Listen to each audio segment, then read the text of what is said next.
बच्चों यहाँ पे हम प्रतिशत के सवाल को हल करेंगे, जानेंगे कि प्रतिशत को किस तरह से हल किया जाता है। जैसे कि 100 का 20%, अब इसमें 20 में से 100 का भाग दे देंगे, 100 का भाग देंगे तो 100 से 100 तो कैंसिल हो जाएगा, बचेगा 20%, मतलब 20 रुपये। अगर 100 रुपये का 20% कह रहा है तो हमारे पास 20 रुपये बचता है। अगर किसी भी संख्या का 50% कह रहा है तो क्या लिखेंगे, जैसे 20%, 20 रुपये कब, जब 20% हुआ है। 20% का मतलब 20 में अगर अपन 1/100 का भाग कर देते हैं, गुणा कर देते हैं, तो 20 पंचे 100, यानी कुल मिलाकर के 1/5 भाग। बाबू ये चीज आ गया, इसको ध्यान में रखिएगा। ये ध्यान में कैसे रखेंगे, जैसे 1/2 अगर हम कर रहे हैं तो 1/2 का मतलब क्या हो जाएगा, इसका 100 से गुणा कर देंगे तो बाबू 50 दूना 100, यानी 50% हो जाएगा। देखिएगा, अब ध्यान बना करके रखिएगा कि ये जो 1/2 का बराबर 50% है, ये क्यों हुआ, क्योंकि हमको जो 1/2 प्राप्त हुआ है इसको हमें 100 से गुना करना पड़ेगा तो हमारा परसेंट निकल जाएगा। इसी भी तरह से किसी भी चीज को इस तरह से हल करेंगे जब संख्यात्मक मान होगा। जैसे 1/4 लिखा होगा, हम क्या करेंगे, 1/4 लिख करके और 100 से गुना कर देंगे तो 25 चौको 100 प्राप्त होगा कि नहीं, यानी कुल मिलाकर के 25% प्राप्त होगा। ठीक, इन चीजों को, ये स्मरणीय चीजें हैं, ये याद करके रखना जरूरी होता है, क्योंकि जब हम सवाल हल करते हैं तो बहुत आसानी से ऐसे सवालों को हल कर लेते हैं जब ये चीजें हमसे बनती हैं। थोड़ी देर के लिए हम अगर 1/5 करते हैं तो बबुआ 1/5 में 100 का गुणा कर देते हैं तो 20 पंचे 100 नहीं हुआ, तो मतलब 20% हुआ ना।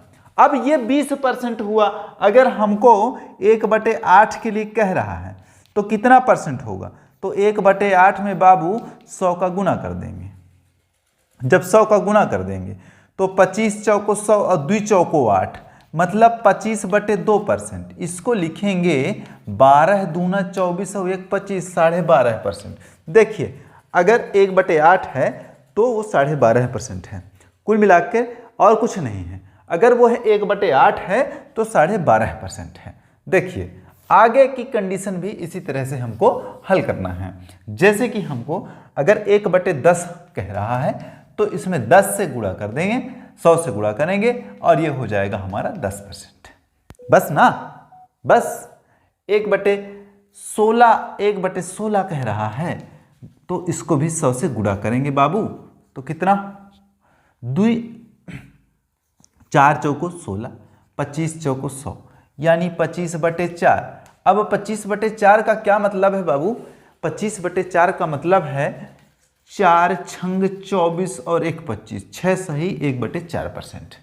ठीक, अगर 1/32 पूछे तो उसका भी हम निकाल लेंगे। देखिए, 1/32 है ना, तो इसको 100 से गुणा कर देंगे तो ये कितना परसेंट कहलाएगा किसी भी संख्या का, 1/32 अगर है तो कितना परसेंट कहलाएगा, इसको ध्यान में रखना है आपको, और बाकी कुछ भी नहीं। देखिए, 1/32 गुणे 100, 8 चौको 32, 25 चौको 100। देखिए, 25/8 प्राप्त हुआ। अब इसको सिंप्लीफाई करते हैं तो 8 त्रिक 24 और 1 25, 3 सही 1/8%। देखिए, बड़ा सरल है, बहुत ही सरल है, और इस सरलता को आप अपने दिमाग में बना करके रखिए, नहीं तो कहां से बनेगा।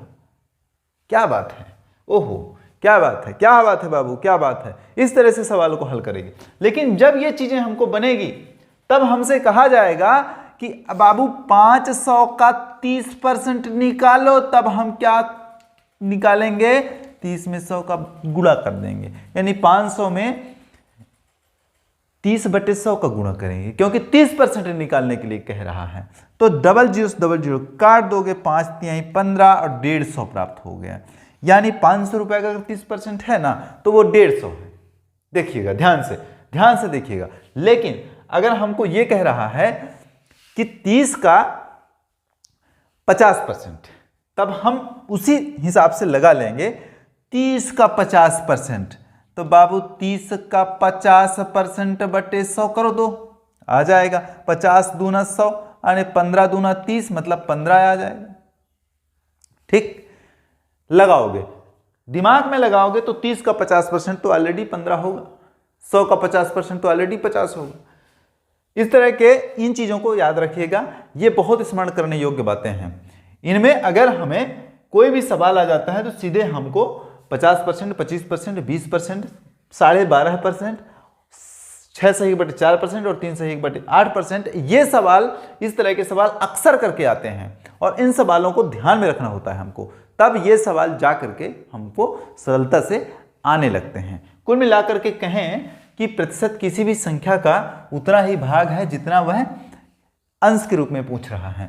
जैसे 500 का क्या करेंगे, 1% निकालेंगे तो 1/100 नहीं लिखेंगे, तो 0 से 0 काट दोगे, कितना बचेगा, 5 रुपये। 500 का 1% 5 रुपये। देखिए इस तरह से अगर 500 का 5% कह रहा है तब लिखेंगे 500 गुणे 5/100, ठीक है, 0 से 0 पचम 25 हो जाएगा। इस तरह से ये प्रतिशत निकाला जाता है, इसको ध्यान में रखिएगा, इसको ध्यान में रखिएगा। हमारे काम पसंद आने पर हमारे चैनल को सब्सक्राइब कीजिए, वीडियो को लाइक कीजिए, शेयर कीजिए, कमेंट करना बिल्कुल ना भूलें कि आपके लिए हमारा काम कितना उपयोगी हो रहा है। बहुत बहुत शुक्रिया वीडियो देखने के लिए, धन्यवाद।